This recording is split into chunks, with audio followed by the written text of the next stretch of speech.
Hey, welcome everybody to the Fans View podcast. This week, I'm so excited to bring this guest to you guys. It took a little longer to get her than I thought it would, but I am joined by the hilarious and beautiful Morgan Gallo. Morgan, how are you doing today? Good, how are you? I'm good. I'm good. I can't complain, right? Did you have a good 4th of July? Yeah, it was super busy over here, but more of a relaxing day than like a celebratory day. There was just too much going on, but it was good. Yeah. Yeah, it's I live in the South. I'm in South Carolina, so these hillbillies.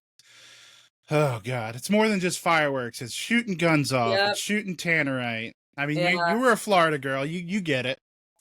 Yeah, it's a little scary how the South gets so excited about the 4th of July. I'm like, is there really that much to celebrate? What's going on down there? Is it the 4th of July though, or is it just an excuse to shoot their guns? Yeah, it's I, it's you very know, weird.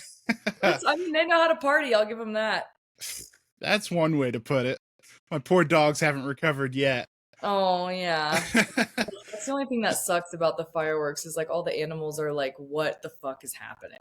Yeah, it's those poor guys. They've been through Nam this past week. Mm-hmm. So I guess the first thing I have to ask you about, I was perusing Instagram the other day, and you happened to throw up a story, and it was men. What is wrong with you? Can you just lend a little insight? What got you riled up? So it's funny because I have like a very male centric following, which I think is like fine. Like I think I'm very thankful to have the platform that I have. But obviously it comes with like, pros and cons. Um I think men are cool. I think men are fine. I'm not like anti-man. I have a boyfriend, I have a cool dad, like whatever. But it's really easy to get men riled up on the internet, more so than women, I think. I mean, I could be wrong.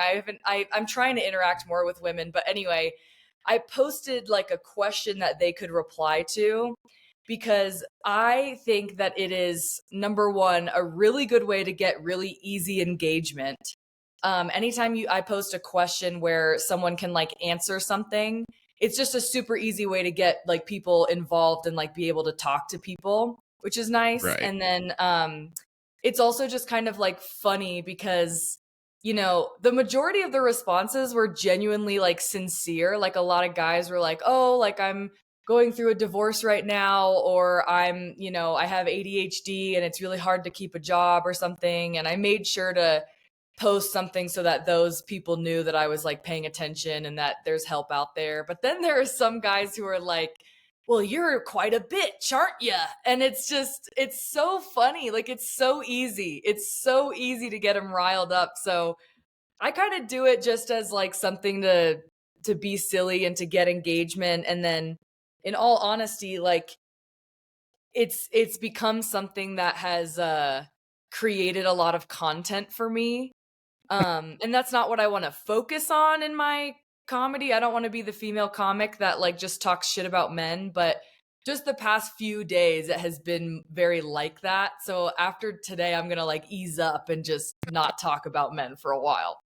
Yeah, that'll last a couple days. Because trust me, that we are stupid animals as a whole, and I can say that I'm a man. Mhm. But my God, yeah, they're a content factory. I mean, do what you got to do.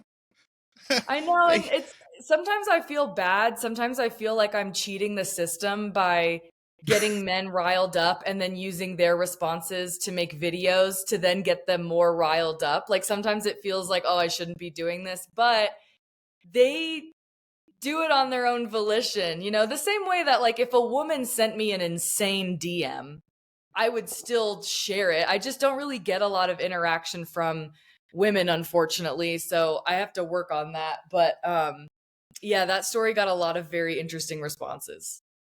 it definitely grabbed my attention. It made me laugh. I was like, "Oh God, what have they done to the poor girl now?" Yeah. What would you say are what are some of the challenges that you face that you think are specific to being a relatively, a young woman, in the comedy world, which is it's pretty male dominated. Obviously, you have, Mhm. very successful women comics, but in general, it's pretty male dominated. What kind of struggles do you face just specifically as a young woman?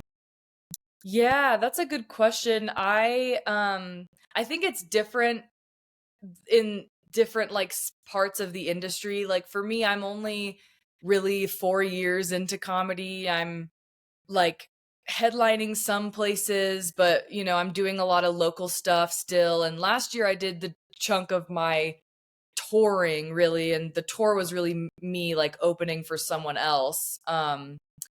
But I think at the place I'm in right now, the biggest thing I struggle with is just um the online kind of bullshit, because I know that when I go to a show or that when I go somewhere and I'm booked for something, I know that I'm a strong comedian. I know that I have strong writing, and I know that I can hold my own on stage in front of an audience. And so I feel very confident in my skill set as a comedian. But when it comes to making sure that my online presence is not only digestible but also enjoyable, it feels tricky because I'm caught between this like, okay, I'm young and I'm pretty, so men pay attention to that, but also like I'm funny and I'm intelligent and I'm good at what I do. So how do I get people to respect me for that and not just pay attention to what I look like? Right. Um, and I don't know what happens like when you get to bigger levels of touring and whatnot. I think it's different for everyone, because there are female comedians that are, in my opinion, so lucky because their following is mostly women. And that's because their comedy is mostly female focused. Like they talk about the female experience, dating, whatever. And so they just automatically have more women following them and interacting with them. Whereas I kind of fell Right. into this weird algorithm where I just started to get followed by a lot of guys. So it, it almost seems like dealing with your fans and figuring out what kind of fans you want to have is something that more female comedians deal with rather than male comedians. Because male comedians are just, everyone just, that's like the default comedian. You know what I It's mean? Like men comedian. We and don't even say women. male comedians, right? Yeah, exactly. Like men and women follow male comedians. Like they probably maybe have a little bit more men than women, but if they're good looking, they'll have more women.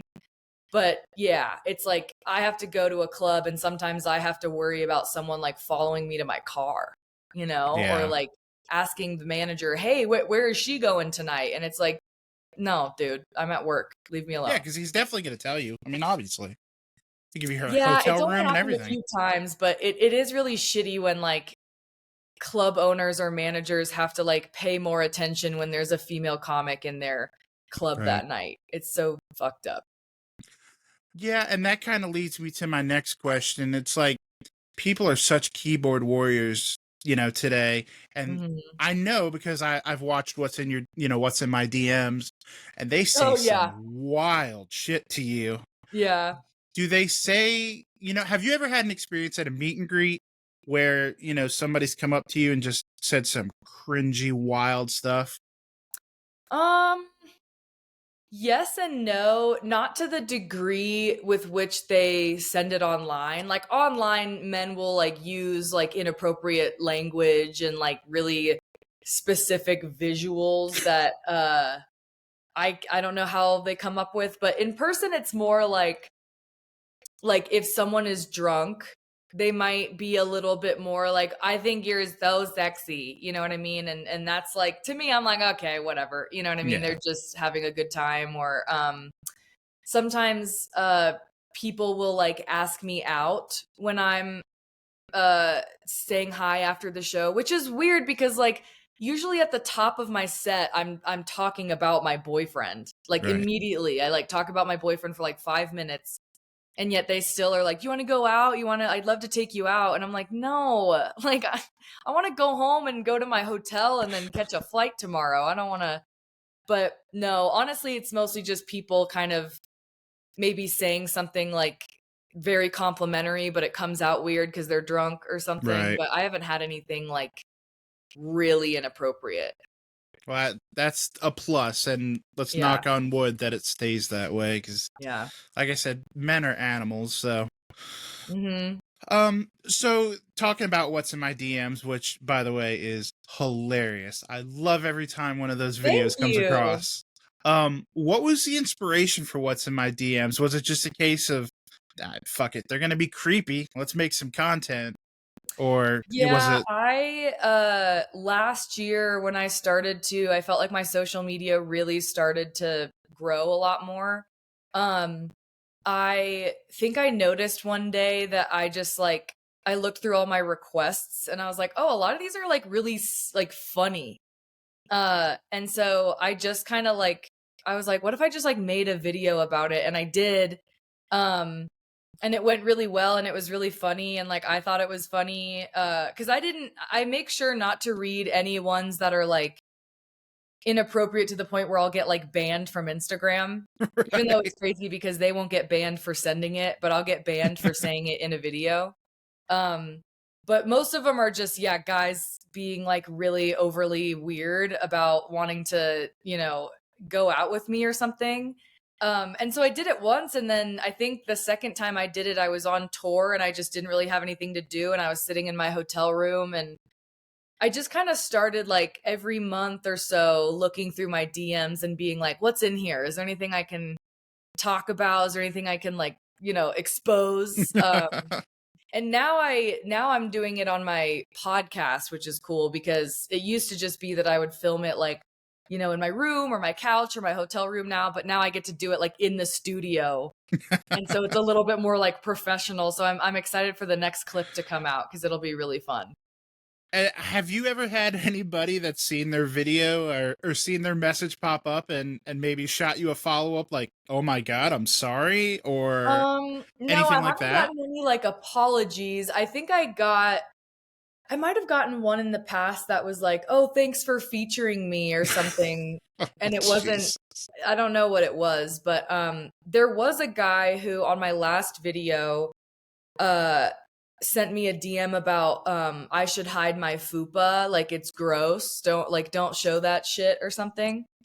And I looked at his profile and I normally don't show their like username or their profile because I don't want to like I don't want to get into the space where I'm like harassing or bullying someone, especially cuz with Right. content policies I don't want to like get Right. hit for that. But there was a guy that said that and I screenshotted his profile picture cuz he looked like a GTA character. Like he looked like a rendering sim.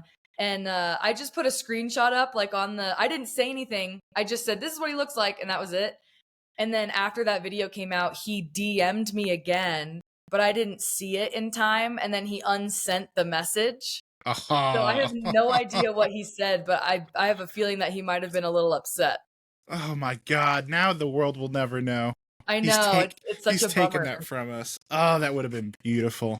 Yeah. Um, so you talk about your growing social media presence. And I've heard you talk about it before, but can you tell everybody what kind of happened with your TikTok? Because it was going very Uh, well until it wasn't. What happened there with yeah. So oh my God, the amount of times I tell this story is just so disheartening. I had a TikTok for a long time and I just started uploading videos when I was like 2 years into comedy. I just like started uploading stuff and it started to catch some traction and I was just really active on TikTok for a long time and then like 2 years ago I made the mistake of talking about the fact that I opened an OnlyFans profile and I did not know that you couldn't say the words OnlyFans on TikTok, that like they would automatically like ding you on your account for that. Because I was on a live stream and it lasted like 2 minutes. And I was on the live stream and I was like, hey guys, I finally opened an OnlyFans profile. It's like very PG-13, but if you want to see it, whatever. And then my account or my phone went black. And then when I tried to reopen TikTok and I couldn't, it said that your account has been permanently banned because you violated the community guidelines. So I sent them appeal message back, and I was like, I'm so sorry, I had no idea that I couldn't say that, like, I'm just a comedian, I'm not trying to like promo this, I'll never do it again. So they gave me my account back, but when they gave me my account back, I couldn't go live anymore, and all of my videos were suppressed to the point where people who followed me would message me and be like, why aren't you posting anymore? And I would have to be like, well, I am posting. It's just that I guess you can't see it. Like, I had like 245,000 followers on TikTok. And my videos would get, I don't know, maybe like 25,000 views at the minimum.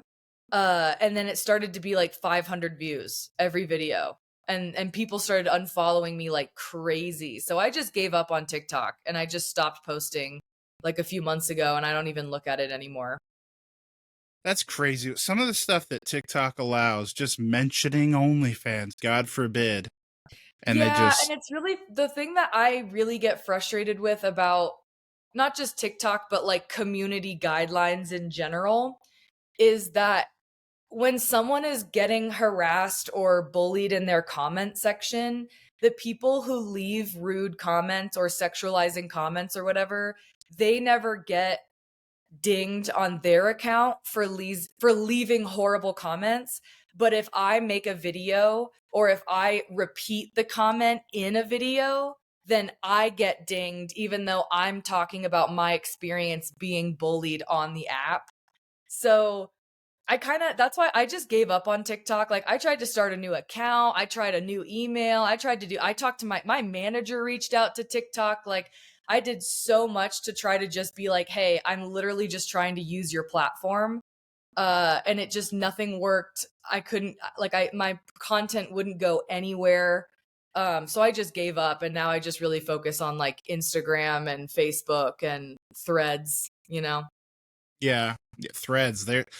I, I can't. I don't have the bandwidth for another social media app, so I guess I'm just going to be an old guy that just never goes to threads. Yeah, I never was really into Um, Twitter.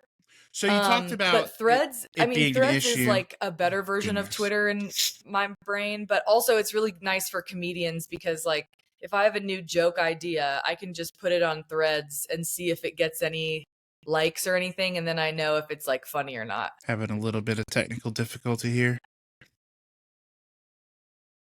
Do I still have you? Okay, there we go. I'm sorry. No, that's okay. Um, so you talked about it with the ban from TikTok or whatnot. What led to your decision to actually open an OnlyFans? What what That's a what good led you down that question. road? So my boyfriend is a very supportive, amazing person.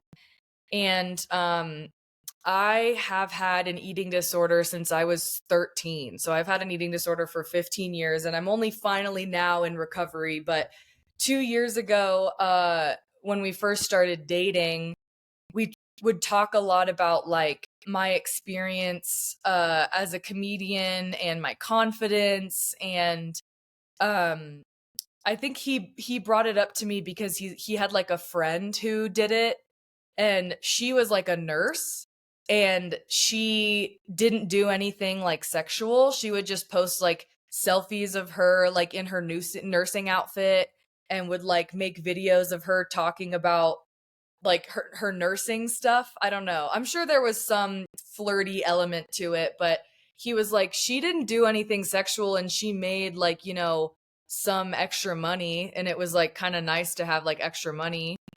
And so I thought about it and I was like, I mean, yeah, I don't want to be nude. I don't want to like show any parts of any of my private parts, but like, I don't really care if someone sees me in like a bikini, because they see that on the beach for free anyway. Right. Um, and so yeah, I like opened an account and I did a lot of research. Like I looked at other people's accounts. I looked at like how it works. And so I just started posting uh like in October of 2022. And it was like really easy because I at that time I didn't have as much of a social media presence, but I was still followed by a lot of men. So as soon as I put the link in my link tree, I almost didn't even have to advertise it. They just started like clicking on it. Um and it's a very like PG-13, like profile. Like obvious that like there are some photos that are maybe a little bit more revealing than others, but like if any of them got like leaked, I wouldn't be like embarrassed about it.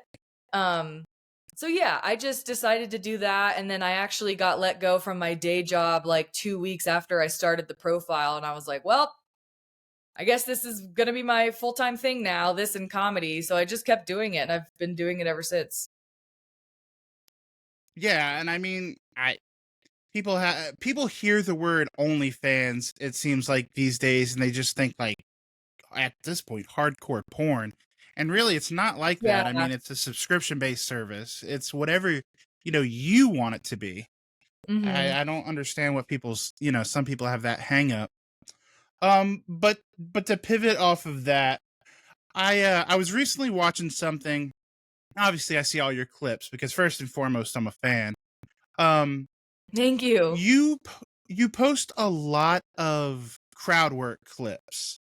Mhm. Do you worry that sometimes, and when posting those crowd work clips, it encourages people to like yell out shit at the show and just try to make Mm. themselves a focal point? Like, is that something that concerns you, or?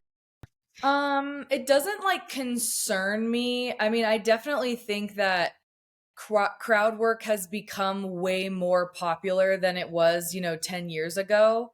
And I don't think that's a bad thing. It's actually a really hot topic in the comedy community because a lot of comedians are very anti crowd work. A lot of comedians literally have entire specials that are just crowd work. Um, I'm kind of indifferent towards it. I mean, I don't do crowd work, and I don't plan to do crowd work in my sets unless the room and the show calls for it. Like I have some jokes that might oh sorry, my light just turned off. I have some jokes that kind of warrant crowd work, like if I ask a question to the crowd and they start interacting, like I'm fine with that because I invited it. It's definitely a different story when someone is heckling you. I think people get heckling and crowd work mixed up a lot because crowd work is like I'm looking at you and I'm saying, "Hey, how's your day going? Like let's talk about what you do," or "Oh, you're wearing flip-flops. What's going on here?" You know what I mean? Whereas heckling is when someone yells out unannounced. Like they're not asked a question, they're not addressed by the comedian. Like that's not crowd work, that's heckling. So when a comedian is addressing a heckler and is saying, "Hey, shut up," or "Hey, what's going on?" That's a completely different thing than crowd work. So for me, I'm kind of just like whatever about it. Like I only really post those clips because it's better than posting, the same joke over and over again. Um and I think crowd work is funny, and I think when the audience helps you make something funny, it's a fun moment to share.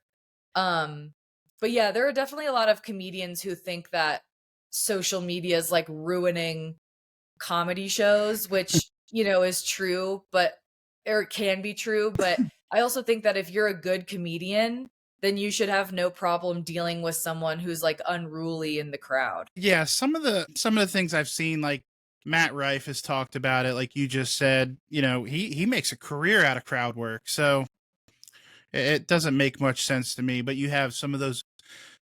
I hate to jump on them, but it's almost like the older comedians, that crowd, that kind of like you say, oh, social media is killing the business. It's killing comedy. Yeah.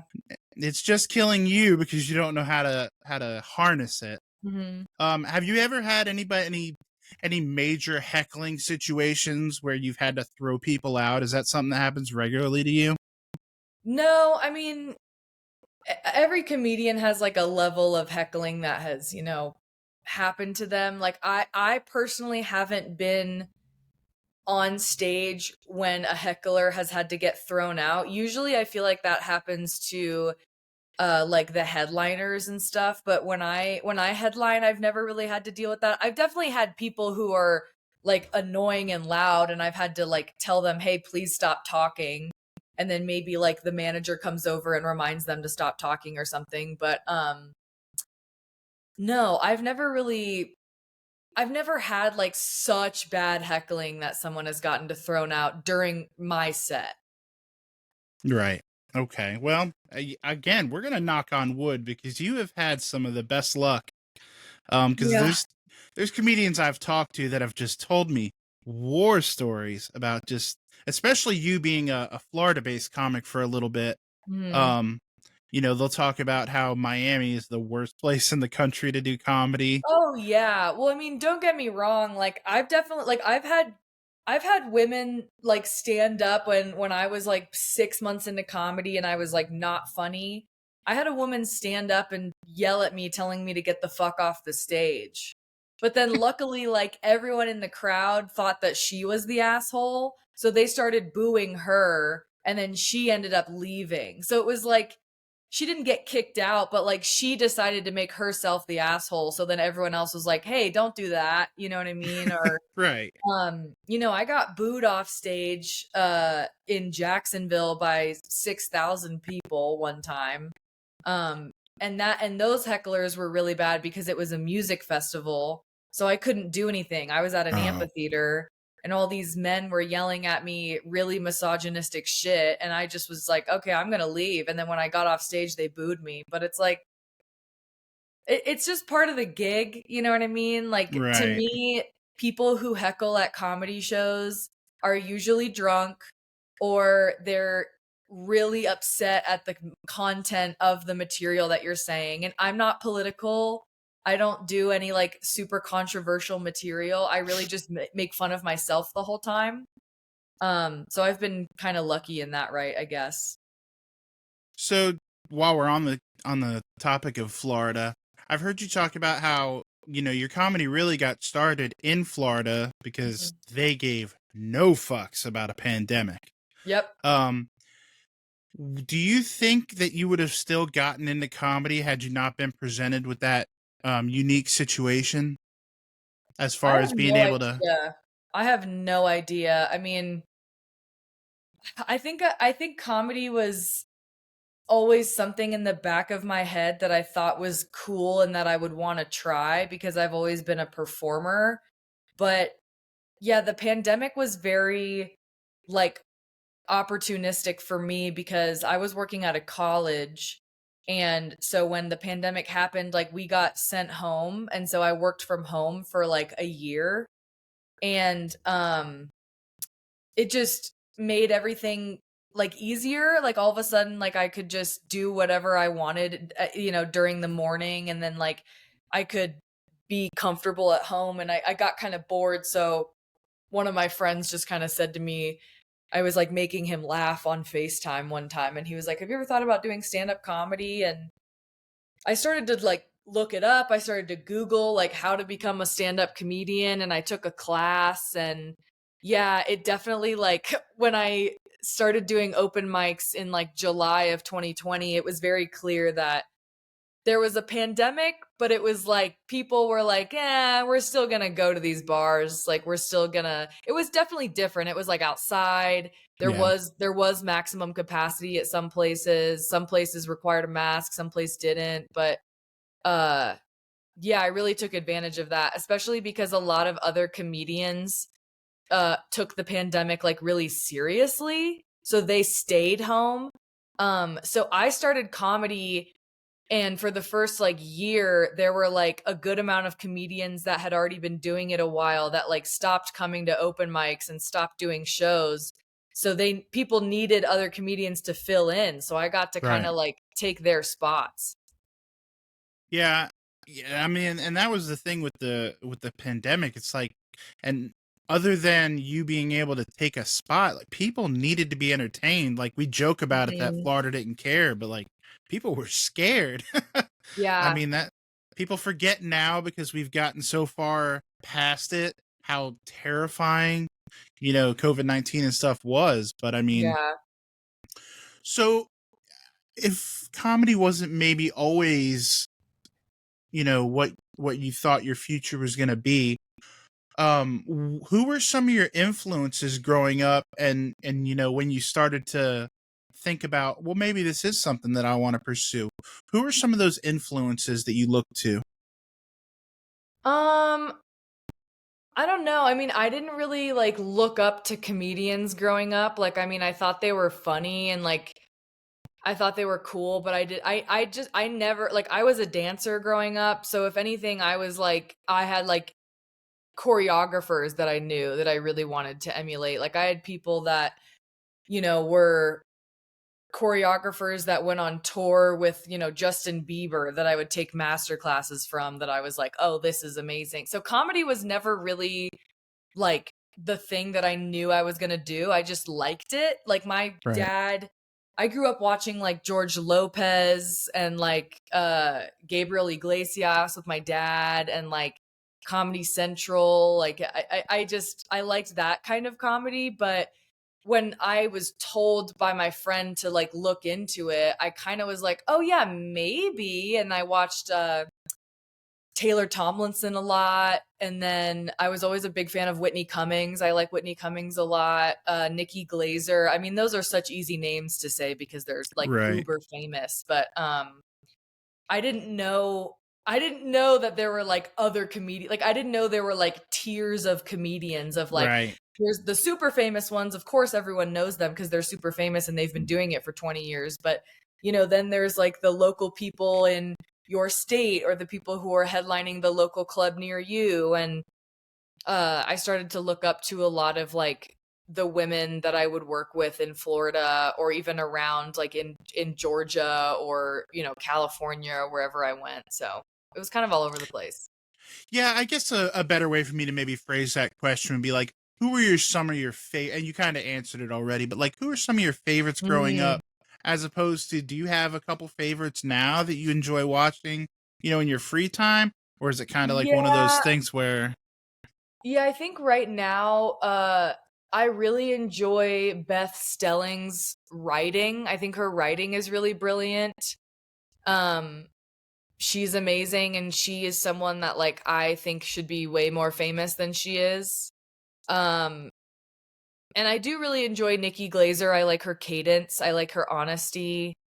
Jenny Zagrino is another big one. I mean, because she talks a lot about like her relationship with like her body and kind of like the bullshit she's put up with men and um even just locally, like there are people that are a few years ahead of me that are kind of starting to bloom into their own careers. Like Hannah Jones is an amazing female comic in Denver who I look up to a lot, and I'm always like getting her opinions on my jokes.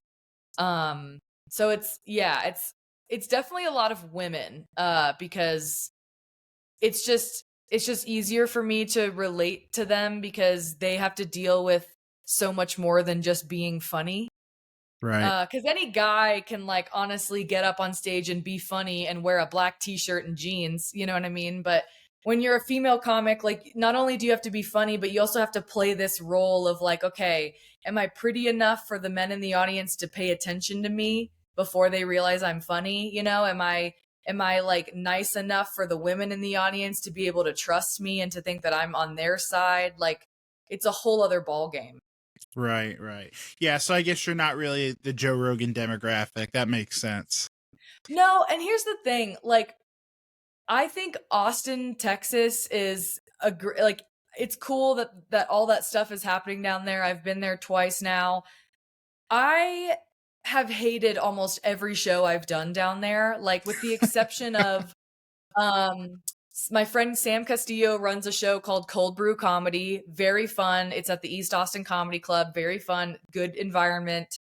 And then there was another show I did that was like fun, but I can't remember where it was. But like the majority of them, in my opinion, I just felt like it's just like a lot of people who are looking for comedians to say something fucked up because they're so used to this very edge lord, like they're gonna use a slur, they're gonna say something really misogynistic, but they're gonna be like cheeky about it. And Right. so it makes for like this really shitty comedy audience where like when I do my normal jokes where I'm making fun of like my mom or like my body or whatever, it almost seems like they just are kind of like, yeah, but like say the F slur, you know what I mean? Yeah, Yeah, say the N word, you know what I mean? They're like, yeah.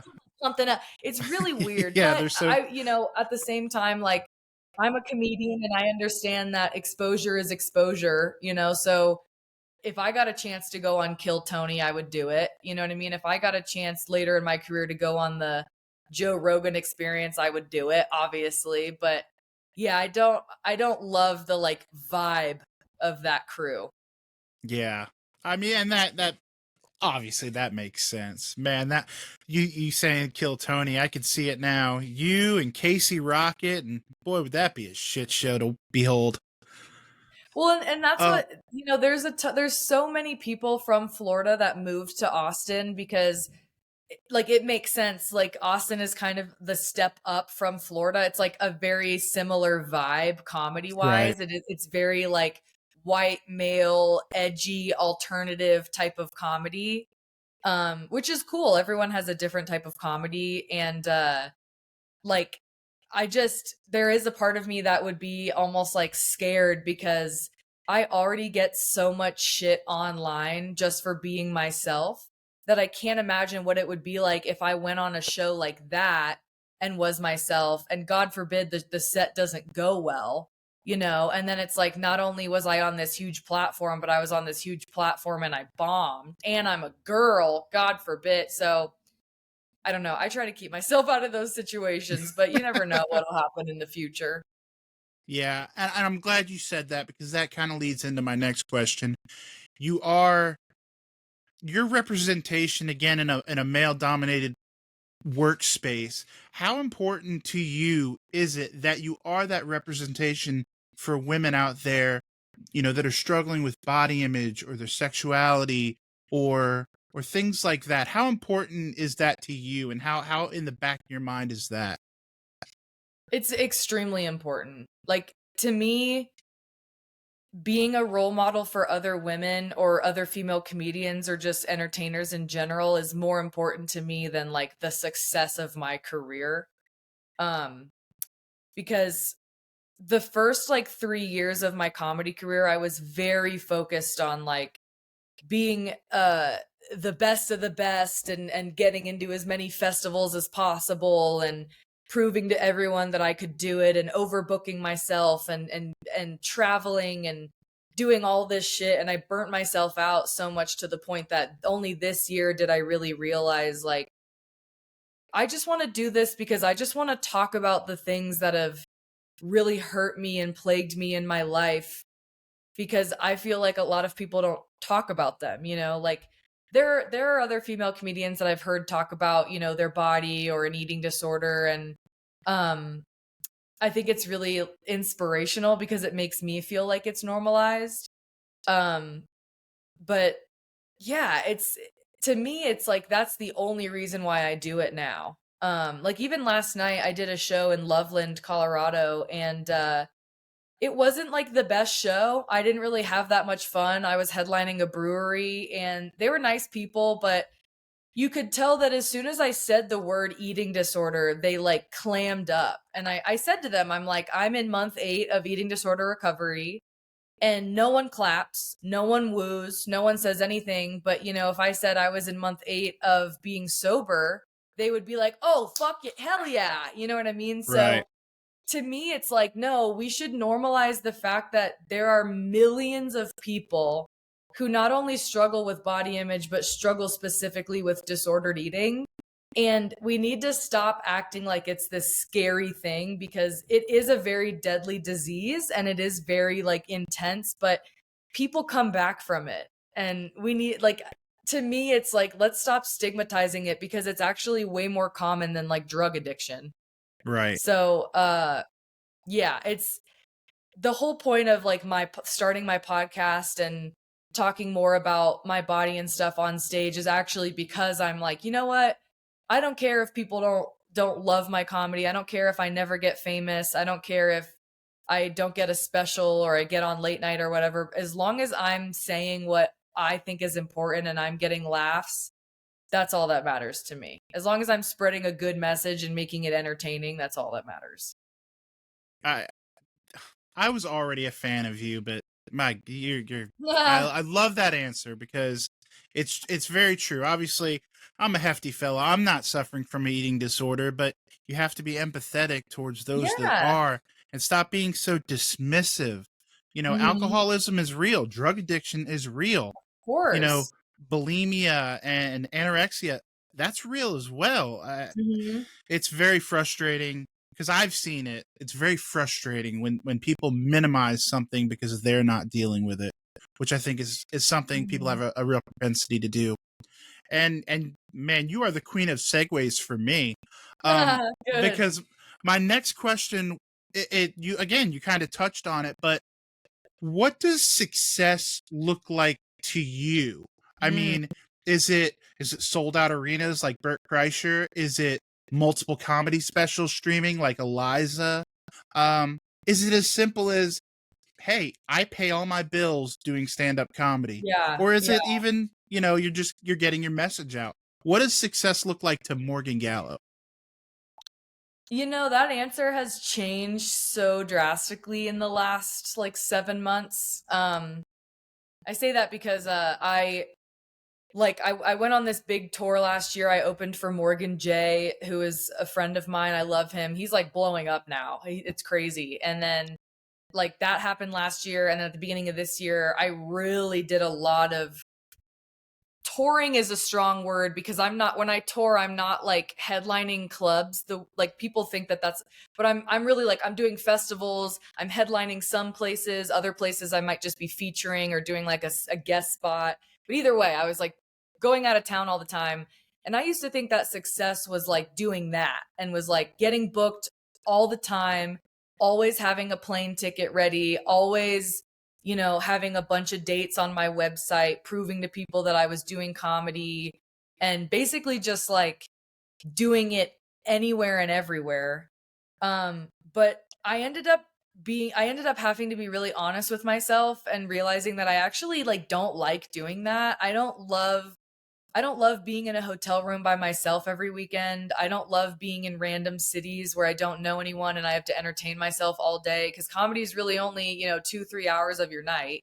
Right. Um, and so I think I used to see success as like having tour dates, getting booked like crazy, getting these big, media conglomerates to recognize you, whether it was Comedy Central or JFL or Netflix or whatever, But I think now I see success as a sense of purpose. Like I really just want to find I want to carve out my own niche for myself where I can marry comedy and like a positive message about eating disorder recovery and body image and the nuances of all of it and how there's so many different perspectives in it.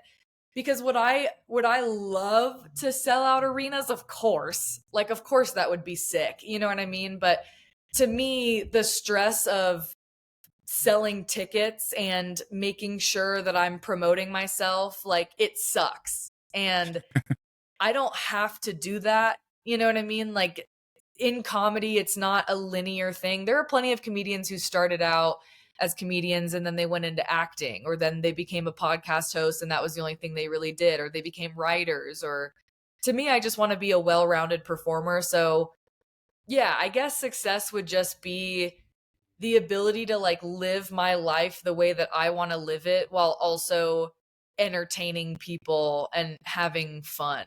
You know what I mean? Right. That's a great answer. Because some people, and more power to them. They want to sell out arenas. That's what they envision for Mhm. themselves. It's the money, but it money is not everything, and people just can't get that through their heads. Well, and people don't maybe I don't know if this is common knowledge, but there is no money in comedy. Like comedy is not a money-making thing until you become Kevin Hart. Right. I get paid like $20 to do 15 minutes. You know what I mean? Like it's not Wow. I'm not getting flown out to do clubs. I'm not getting like even the other day I got someone asking if I wanted to do their club in another state and they're like, "Okay, it's a door deal, so basically, you know, they get 50% of the ticket sales, I get 50% of the ticket sales, but I have to buy my plane ticket, I have to book my own hotel, I have to promote the show, and Right. the people that are coming to see me, 50% of their money still goes to the club. So I'm kind of like, I don't really want to do that. I don't really need to Yeah. go to this random state and do a show. Like I would love to, but if it's costing me money and if it's putting me in debt, like what's the point? Yeah. Um, That makes sense for sure. yeah. So I don't know. I love comedy, and I've certainly spent a lot of money doing comedy, and I will continue to do that because I love it. But there are some parts where I'm just like, you know what? Like, I don't really need to go to, bumfuck Nebraska or wherever to do a little room that's not even gonna like pay me. Not that the show wasn't in, I've never been to Nebraska, but just an example. No offense to Nebraska, obviously. I do want to Um, go to Omaha. Omaha seems really cool, so I'll probably go I've up there. I've heard you say that. I wish we had somewhere in South Carolina that didn't suck, but I can't even pitch you on South Carolina. Ugh. Yeah. Unless you want Charleston, that's about the best I got. Charleston's Um, fun. I mean, Myrtle Beach might be kind of fun because it's just so trashy. well, yeah. I mean, if you're like Jersey Shore type Yep. meets, God, I Yep. don't even know that place is a shithole. Um, Hmm. but when talking about like body positivity, and you were talking about you podcast hosts and stuff, you have a new podcast that I really want to I talk about before I do. let you out of here. My body, my jokes. What finally made you turn on the mic and start talking about it? Be via podcast. Yeah, I don't know. I think I just got to a point where I was so sick of like just being a comedian online that I was like I really wanted to start talking about my journey because I follow a lot of like body positive influencers, I guess you could call them, or like curve models or like women who share their own recovery online.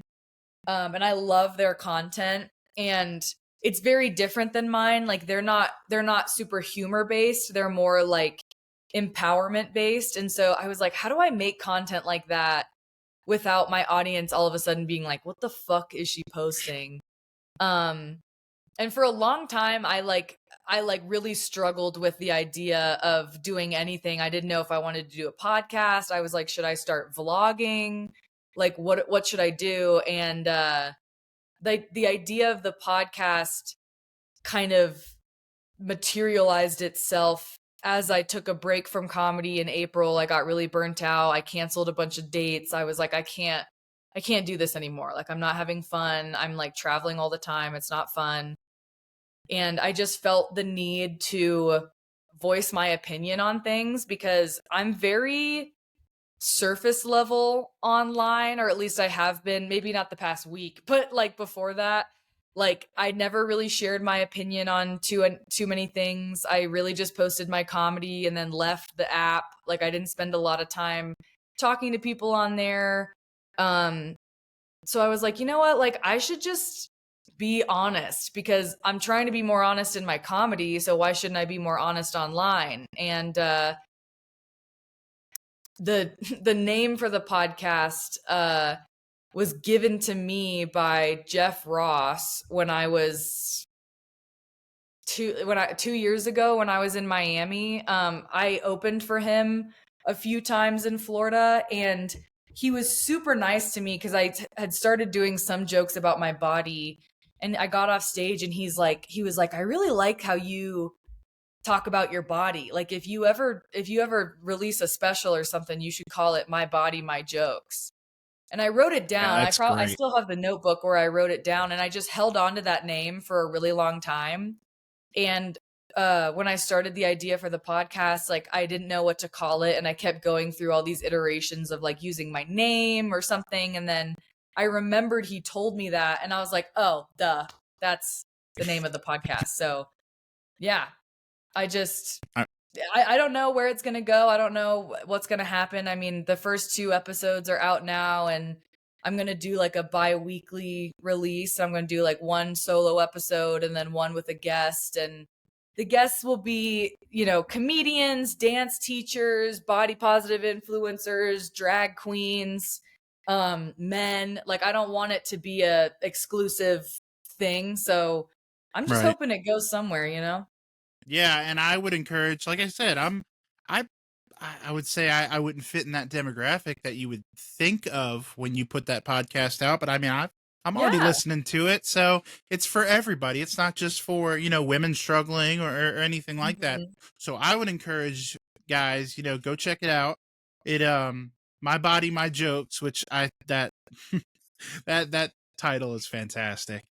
Thank you. And And I will it's say this because I'm realizing now as like the media is going out and I'm getting more interaction, like I want to make it clear that like the podcast isn't a place for me or anyone to be like, this is the only way to be body positive, or this is the only way to recover, or this is only for women and men suck. Like, it's a variety of perspectives. And even I've already interviewed like 3 guests, and they all have completely different answers when it comes to what they think of body image, what they think of the body positive movement, what they think about the online experience. And I want it to be a place where we can talk about the nuance of it all. You know what I mean? Because the reality of life is that everyone has an opinion, everyone has a different experience, everyone has a different like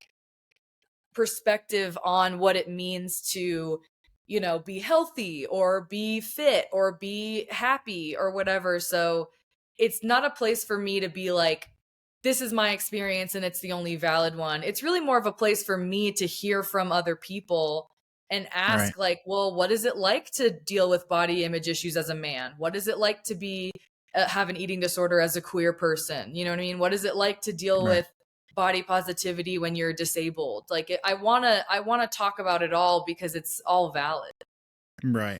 Like I said, I really think you guys should probably, even if you're like, I don't think that's really my lane, give it a listen, give it a try. I think you'll be pleasantly surprised. And then it's got, Morgan's humor on top of it, so you really can't go wrong.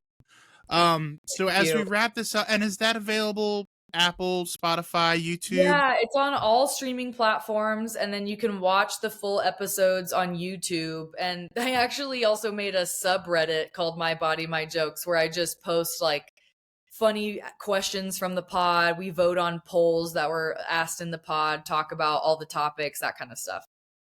All right. Well, definitely guys, when you get finished listening or watching this episode, go check her out. You've already got 2 episodes up. And like she said, she's gonna be churning them out, so go give her a Yeah. watch. Um, I guess I'm gonna let you go after this one. And again, I so appreciate your time. You've been so fantastic and generous with it.